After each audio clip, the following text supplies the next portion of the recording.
The Democratic Alliance is holding its National Policy Conference this weekend.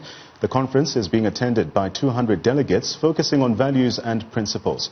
Among other factors, the party is confronting the socio-economic challenges facing millions of South Africans while trying to find solutions. The party has committed itself to upholding the rule of law and constitutionalism. It says creating a society based on the constitutional mandate is key to enhancing the country's progress and economic growth. The policy conference comes ahead of the organization's elective conference expected to take place next month.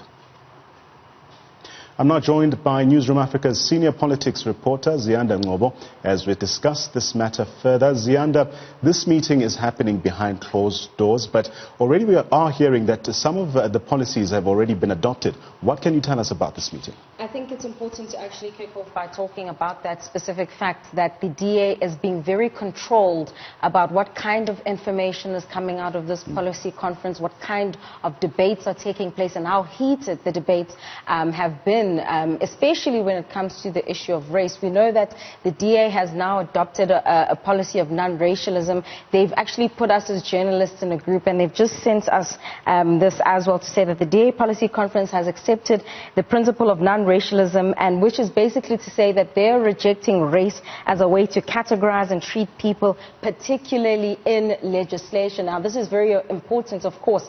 If you remember during the time of former DA leader Mmusi Maimane and him being wrapped around the knuckles about BEE, and if this is how their policy conference is being kicked off, of course then this is a precursor to tomorrow's agenda, which is on economic exclusion and inclusion. Then of course then we are anticipating that policies such as triple BEE will be rejected by the DA. They also go on to say, however, while there is scientific consensus that race itself does not exist, they're saying that racialism and racism do exist. So they are acknowledging it, but however, it's impossible to acknowledge racism but say you're rejecting race, Nhlanhla. So it'll be very interesting to see then what kind of policies will be formulated tomorrow when it comes to land, when it comes to health, education and apartheid spatial planning, for an example. Now, it's very interesting you touch on the issue of race and transformation, because the party has been accused of just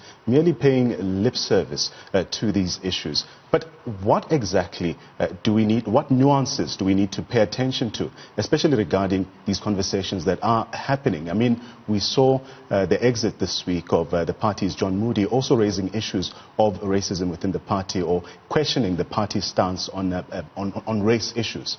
I think it's important not to forget that while the party is saying it rejects race as a form of, as a category or criteria rather for their legislation, it's important to note that leaders such as John Moody, Mmusi Maimane, Funzani Ngubeni, Herman Mashaba, when they all left, one of the main things that they cited was the fact that black leaders are being purged, in particular when Helen Zille returned to the party. And John Moody this week actually saying that the DA, for all intents and purposes, is trying to return to being a 20% party to serve the narrow interests of white nationalists in the country. And so this is why this policy conference is so important in Nhlanhla, because it was meant to, if it was open to the public and to the media, to actually display what kind of thinking is taking place within the DA. And it's very, very unfortunate that they've decided to actually try and control the access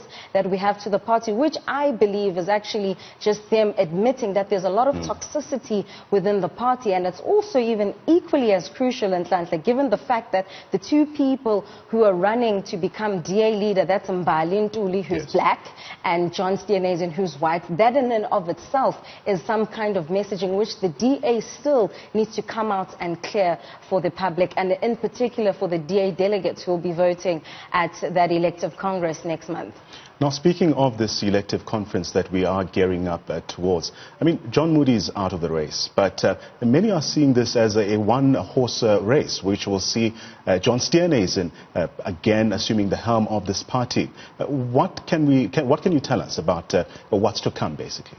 Well, essentially, that's quite an apt observation, and again, I'm going to take it back to this conference, because this conference is lending itself as a test for what's to come at that elective conference. In the first instance, those who are fighting with Helen Zilla's faction, including those who support Mbalintuli in her leadership race to become leader of the DA, they are saying that Zilla and Ngwenya, who's the head of the DA's policy unit, they're the ones who basically crafted these policies. That's why you have a Ngwenya as the policy head. And of course, the fact that they're not allowing new policy proposals, that's another key issue. They aren't allowing for new proposals to come from the floor. Is basically giving the impression that this is just a mere rubber stamping of policies that Helen Zilla has crafted, which means then by the time they do get to that elective Congress, that John has been the incumbent, and for all intents and purposes, he's been the only one who's been given platform.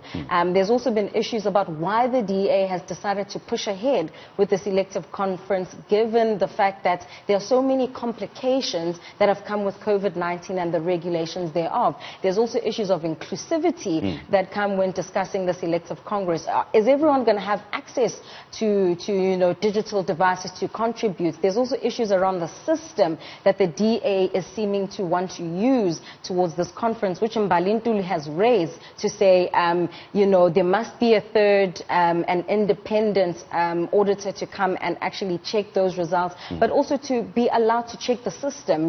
She was giving the example of even during a normal election, you have your own election observers to ensure that the process is legitimate and it's also transparent. Now, she's saying that this is also a fundamental problem, in essence basically saying that there is a likelihood that elective Congress is going to be rigged, and actually John Steenhuisen is going to return because he is actually going to be the poster boy for the white narrow interest within the party. The issue of race and Nhlanhla cannot be avoided by the DA.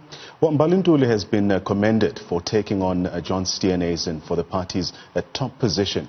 But what do we know about Mbalintuli? I mean, we do understand that she's a member of the provincial legislature in KwaZulu-Natal, but what more should we know about her? So, if you've listened to some of the briefings that she's given, she's basically, when she was challenging John to those 4 live televised debates, she was saying, I'm the person who actually has a constituency. John hasn't had a constituency because he's been in parliament all these years. She was saying, I'm the one who's actually built structures within KwaZulu-Natal. She's known for actually building structures in Umkhanyagute, where the DA literally did not exist until, through her work. Before she went to the legislature, she was actually head of elections within the DA in KwaZulu-Natal, working with the leader there, Zwagele Mngwango. She's saying, I actually built DA structures. I'm actually brought on different people, and I'm actually building the DA in areas where they never even existed. She'll even tell you that when it comes to policy, she acknowledges race, and that's the fundamental difference between her and John when it comes to ideology. She recognizes that race is actually something that needs to be included as a part of the party's legislation, because race has also been used for the previous injustices during apartheid, and for her, she's saying there's no way that you can acknowledge that race was actually a predeterminant of how your life would turn out socioeconomically, pre-apartheid, and then post-apartheid. You don't want to include that in your legislation. So it's just, those are some of the things that differentiate them. But I think the biggest thing that she's actually trying to show the DA up for is to say, you claim to be a democratic and transparent party. Why not then have these live televised debates? And it seems the party hasn't responded to her. So, Ziyanda, as we wrap up, some critics within the party have questioned just the processes leading up to this policy conference and criticizing just the event of it as well. Some arguing that this is just going to be a meeting to rubber stamp predetermined outcomes on issues of policy. Is this a fair assessment?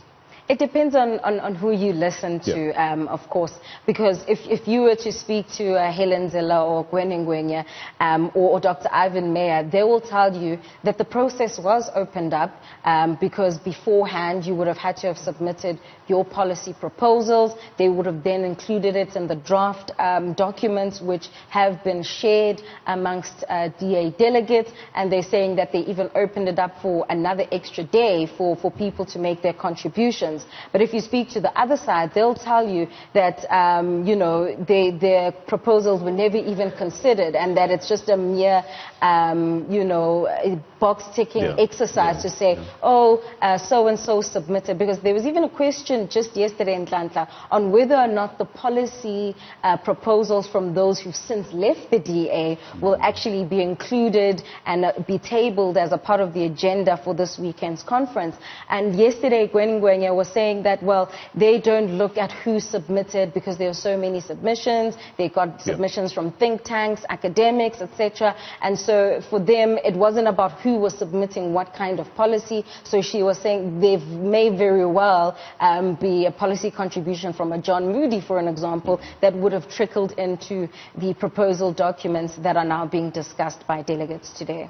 Well, Ziyanda, these talks are happening behind closed doors, but I'm sure we will be hearing quite a lot coming from that meeting. Well,